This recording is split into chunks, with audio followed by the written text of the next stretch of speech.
Happy solstice, everyone! Happy winter solstice! We made it!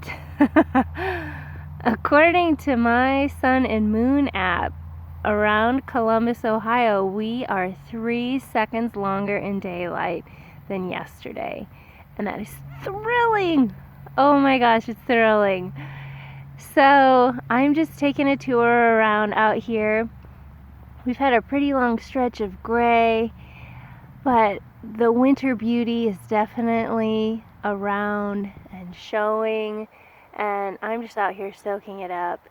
And yesterday, Steve and I got to go see the snowy owl that has taken up residence at Alum Creek here in central Ohio, and we stayed far, far away. And I got really crappy pictures, but it sure was incredible to see this huge owl of the Northlands doing well.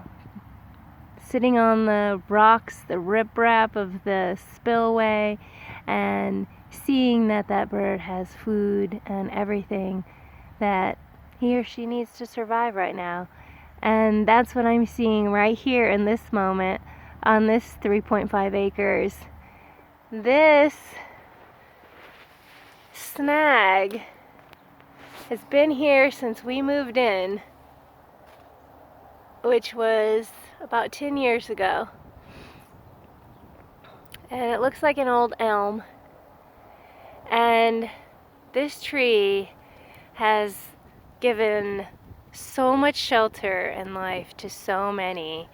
And right now, it's a red squirrel in here, and different rodents, no doubt, and chipmunks, and you can see that the black walnuts of this land are a really important food source.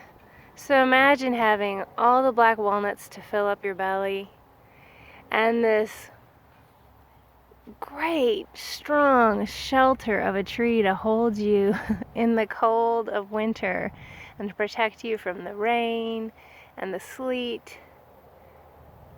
It's pretty remarkable.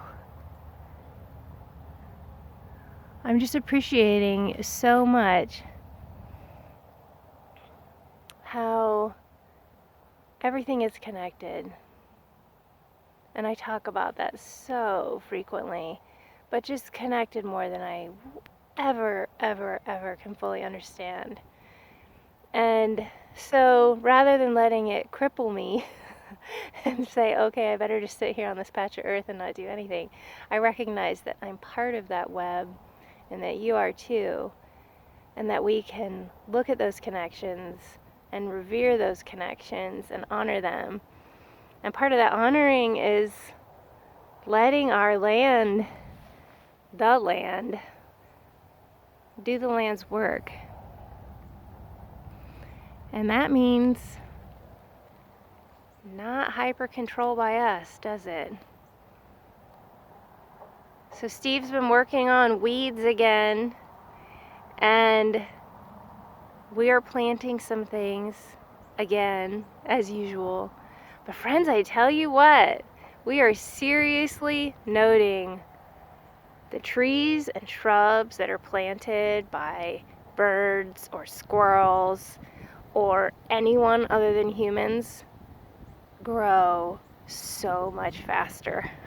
It is remarkable. Now, some areas that's not possible because there's not seed sources around. But Steve and I know now, 10 years later after arriving here, that a lot of this restoration work could have been done solely by Mother Nature. All she needed was us to stop mowing and to help with the invasive shrubs and things like garlic mustard, and otherwise she's got it. So now there's some things that aren't going to come back quickly, but a lot of this is in these areas. These dogwoods have rocked our world, and the pin oaks and the sugar maples and the walnuts. Oh my, the walnuts. And I think it's a real lesson. We grow plants, for our nursery, and it's great fun to us. But so far we have been completely unable to grow anything as good as the soil of the earth does, and the insulative power of the leaves, and the planting by tiny mammalian non-human hands. So we're learning a lot, and whether we'll ever get there is doubtful.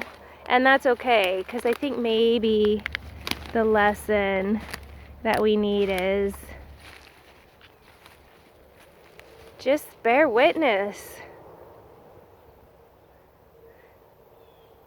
Let the land heal. Let the land grow.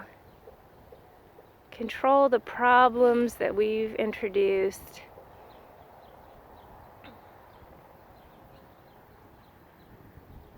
And maybe in areas completely devoid you plant, but I don't know, even then. I mean, we love to plant. You know, we love to plant.